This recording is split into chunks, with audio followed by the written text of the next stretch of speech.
lorsque l'attente se fait trop longue, parce que le royaume de Dieu n'est pas encore établi sur la terre. Loin s'en faut, il y a deux attitudes possibles.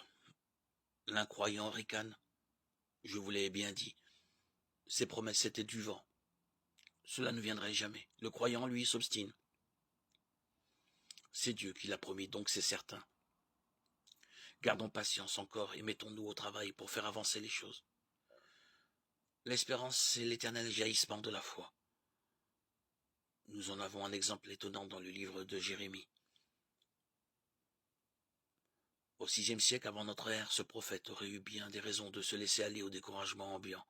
À vue humaine, le peuple exilé à Babylone n'avait aucune chance de revenir au pays. Le temple détruit, la ville sainte saccagée ne serait jamais redressée. Quant à la monarchie, elle était morte, à tout jamais, et avec elle, la promesse jadis faite à David de voir monter sur le trône de Jérusalem le sauveur du monde. Voilà ce que le bon sens répétait à tous les coins de rue. Oui, mais la vue humaine n'est pas la vue de Dieu, et l'Esprit Saint a soufflé à Jérémie les mots d'une espérance obstinée. Voici venir des jours.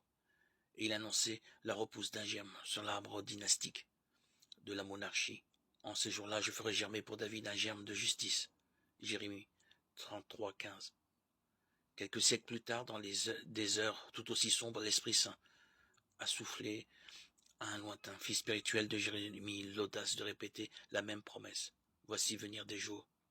Cette nouvelle prédication a été ajoutée au livre de Jérémie. Mais comme elle ne figure pas dans la traduction grecque rédigée à partir du IIIe siècle, on en déduit qu'elle n'avait pas été prononcée par le prophète lui-même.